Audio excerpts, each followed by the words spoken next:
Halo, assalamualaikum warahmatullahi wabarakatuh. Berjumpa lagi dengan saya, si anak songong. Oke, di video kali ini saya akan menjelaskan langkah apa yang akan kita lakukan setelah kita menginstal IPOS 5. Oke, langkah pertama yang harus kita lakukan adalah sebelum itu kita buka dulu IPOS-nya. Di sini sudah terinstall IPOS 5 ya. Kalau kalian belum tahu cara menginstal IPOS 5 dan cara mengaktifasi IPOS-nya, kalian bisa klik tanda seru di atas atau klik di kolom deskripsi. Di situ sudah saya cantumkan video cara penginstalan dan cara aktivasi untuk IPOS 5. Oke, di sini kita sudah muncul ya window untuk IPOS 5-nya sendiri. Karena ini kita baru pertama kali menginstal, seharusnya di sini tidak ada database ya. Ini seharusnya kosong. Dan langkah pertama kita harus membuat untuk database-nya. Cara membuat database-nya sendiri itu gampang. Di sini ada tanda plus. Kelihatan kah? Oke, di sini ada tanda plus buat database. Kita klik aja. Lalu di sini untuk komputer jaringannya di sini kita kosongkan aja ya. Lalu di sini untuk nama database-nya bisa kalian namai sesuai keinginan kalian. Nama database sendiri itu hampir sama seperti nama save untuk file. Misalnya kalian mengetik Word atau mengetik Excel atau melakukan pekerjaan lain, pasti kalian pernah menge-save file kan dengan nama yang kalian buat. Langsung aja di sini kita buat untuk namanya yaitu toko. Kalau di sini kita tidak bisa menggunakan spasi dan tanda baca ya. Oke, toko Songong. Oke, seperti ini. Karena kita tidak bisa menggunakan spasi dan tanda baca lain, kita bedakan hurufnya kecil dan besar saja. Lalu setelah itu kita klik tombol simpan. Oke, di sini untuk prosesnya mungkin setiap komputer akan berbeda-beda. Jadi kalian harus sabar menunggu, mungkin di komputer kalian speknya yang agak ya lumayan. Jadi prosesnya akan memakan proses yang agak lama. Jadi kalian harus sabar menunggu. Dan di sini mungkin di komputer saya juga lumayan agak lama sih. Jadi kita percepat saja. Oke teman-teman, di sini untuk database-nya yang kita buat tadi sudah terbuat atau sudah tercetak di sini dengan nama Tokoh Cah Songong ini. Oke. Langsung aja kita klik di sini, dia akan melakukan update database-nya. Oke. Untuk pertama kali di sini kita disediakan atau kita harus menggunakan user dan password default, yaitu defaultnya sudah tertera di sini user admin dan admin. Ini nanti bisa kalian ubah sih. Mungkin kita jelaskan di tutorial berikutnya. Untuk kali ini kita gunakan saja admin. Lalu di sini passwordnya juga admin. Lalu kita enter. Atau kita klik tombol masuk tadi. Oke, di sini sudah muncul window atau tampilan database baru.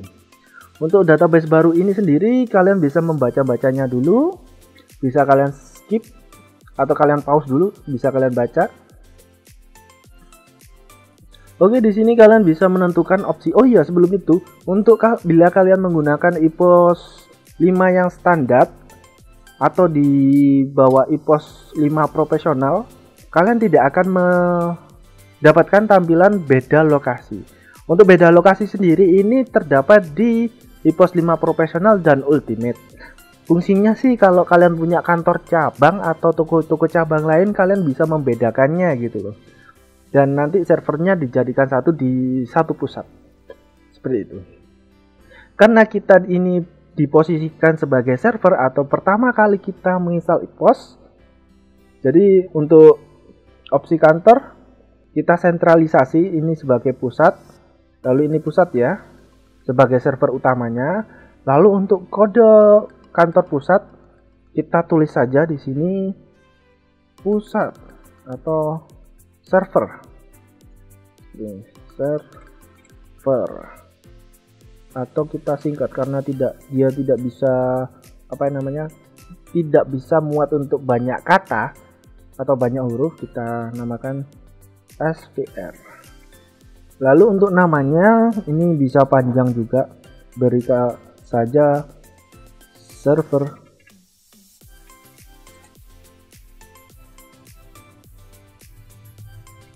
kantor pusat seperti ini. Untuk nama kantornya sendiri kalian bisa menyesuaikan dengan nama yang kalian inginkan ya. Dan untuk kode kantornya juga sama.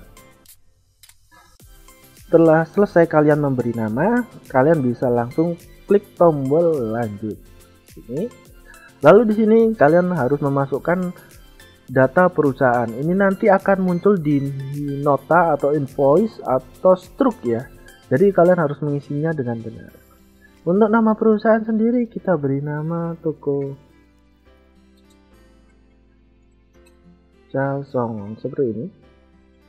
Lalu untuk alamatnya kita tulis saja karena sebagai contoh Kelurahan Malang, karena contoh nanti bisa kalian sesuaikan sendiri. Ini bisa saya kosongkan atau ini Jawa Timur.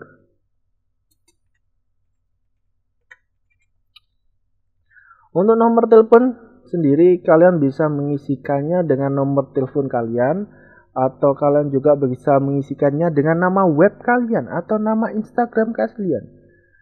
Itu terserah kalian. Di sini kita beri nama saja GT. Gitu.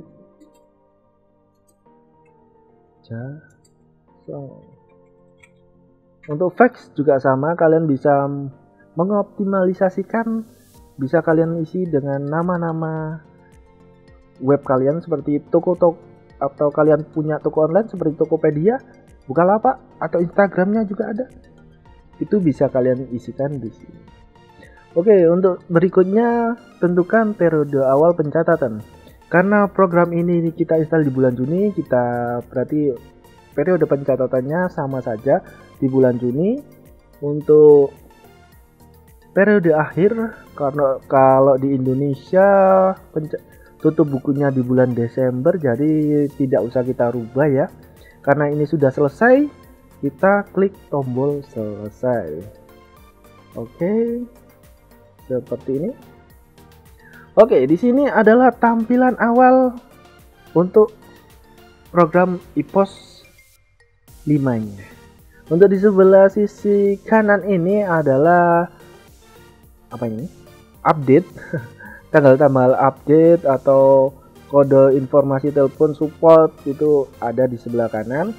Dan untuk langkah berikutnya, karena ini kita sudah menginstalnya atau kita sudah meregistrasi program IPOS saya ini, sudah saya registrasi karena ini ori ya.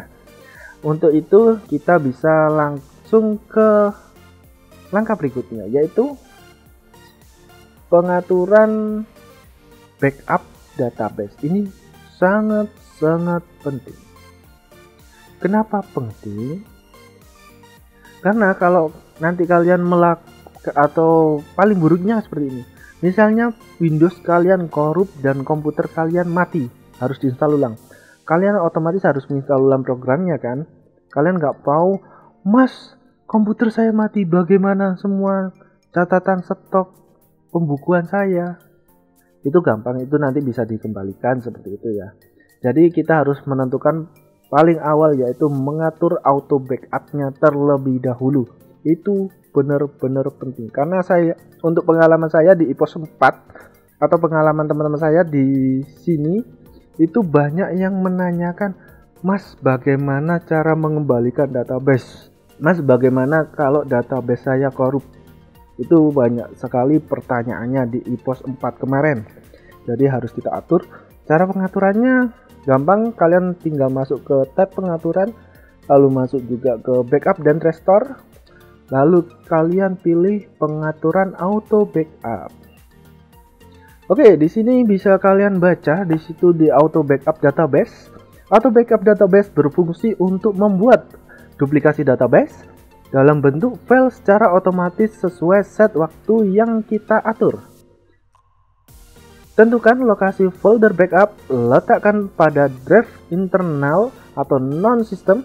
Contoh seperti D backup atau apalah itu. Lalu format waktu yang digunakan untuk mengatur auto backup Formatnya sih 24 jam ya. Pastikan program IPOS tetap terbuka agar proses auto backup tetap berjalan. Seperti itu. Langsung aja kita aktifkan auto backupnya dengan cara kita centang seperti ini. Lalu untuk server ini nanti kita sesuaikan, karena lokasi ini komputer ini adalah server, jadi server database-nya atau IP-nya tidak saya rubah, kita samakan saja. Lalu untuk database-nya ini sendiri, karena saya menggunakan database Casongol, namanya juga tetap saja. Lalu untuk lokasi ini penting, kita harus menaruh database ini di luar sistem. Oke, kita klik di sini ada browse atau logo folder, kita klik saja. Oke, kita di sini bisa, ini karena saya menggunakan Windows 10 tampilannya seperti ini ya. Kalau kalian menggunakan Windows 7 mungkin sedikit berbeda, tapi intinya sama. Kita pilih di sini di PC, kalian bisa menemukan, atau kalau di sini ada, kalau biasanya sistem itu untuk kalian belum tahu mengenai sistem komputer, itu biasanya terletak di drive C ini atau local disk C, atau namanya bisa apa saja, bisa lokal atau sistem. Yang penting itu kalian perlu ingat adalah ini dia, ada logo kurung buka C.2 kurung tutup, itu adalah local disk C. Umumnya seperti itu. Kalau kita buka foldernya adalah seperti ini. Nah, ini pasti 100% adalah sistem. Jadi kita harus menaruhnya di luar sistem ya. Perlu diingat, kalian harus menaruhnya di luar sistem. Kenapa harus di luar sistem? Karena kalau sistem ini korup dan perlu install ulang atau harddisk kalian agak bermasalah, kalian database kalian tidak hilang gitu loh. Oke, kita tutup, kita simpan saja di sini saya letakkan di D ya. Atau kalian bisa meletakkannya terserah di drive apa saja. Di sini saya gunakan di D, di sini namanya adalah data campuran. Dan kita buatkan folder, karena kemarin saya sudah menggunakan IPOS 4, jadi saya tidak perlu membuat folder baru. Kalau kalian mau buat folder baru juga bisa. Tinggal klik di sini, kalian beri namanya folder apa gitu. Terserah kalian, tapi saya sudah membuat folder baru, folder lama, yaitu yang punyanya IPOS 4, itu bisa saya gunakan lagi. Karena untuk database-nya tidak mungkin tumpang tindih karena sudah beda sistem ya. Oke, kita klik di sini. Lalu di sini karena di sini belum ada IPOS 5-nya, jadi kita buat folder baru di database ini. Kita masukkan sini, lalu kita beri nama.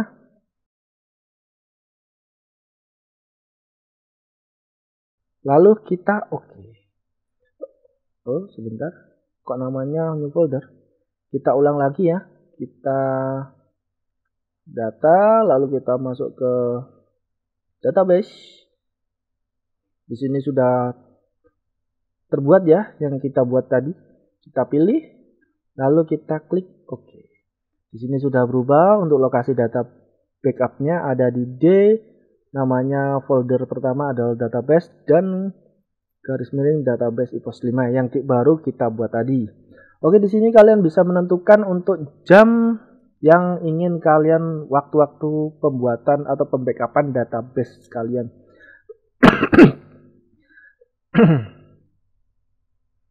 Kalau saya sarankan untuk pembuatan database ini, kalian bisa menentukan dengan cara adalah hari kerja. Pada jam kerja.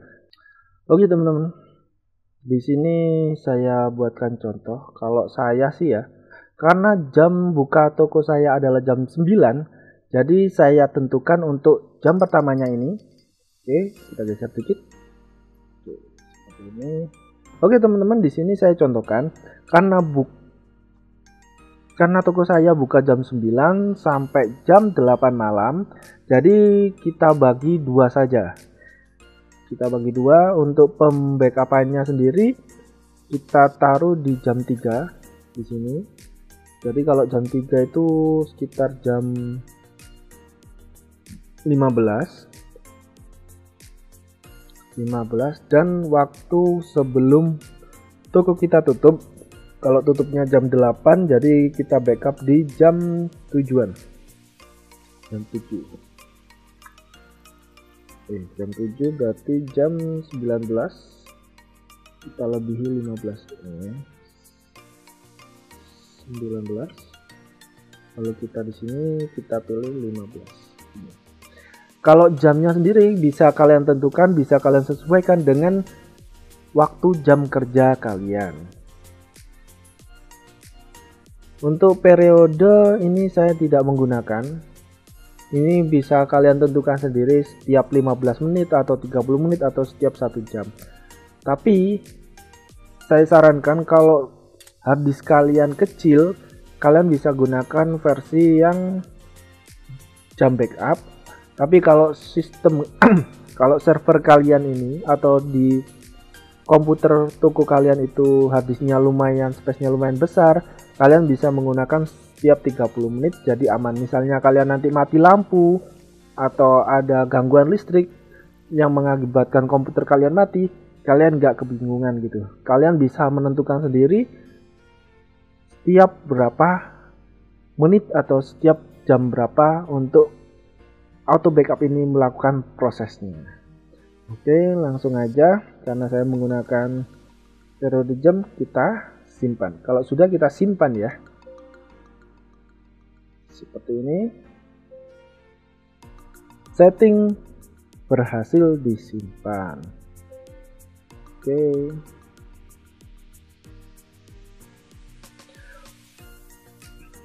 Oke, mungkin seperti itu dulu untuk langkah pertama yang harus kita lakukan setelah kita melakukan proses install database. Ini langkah pertama kita. Untuk langkah berikutnya kita bisa lanjutkan di video kita berikut. Oke, mungkin seperti itu dulu teman-teman. Kalau kalian ada pertanyaan, kalian bisa tuliskan di kolom komentar. Kalau kalian sudah bertanya, kalian bisa klik tanda subscribe dan klik tanda lonceng. Kalau saya membuatkan video untuk jawaban dari pertanyaan kalian, kalian tidak tertinggal ya. Dan mungkin kalau video ini membantu kalian, silahkan like. Kalau kalian nggak suka, dislike aja, nggak apa-apa ya. Oke, mungkin seperti itu dulu dan see you next time.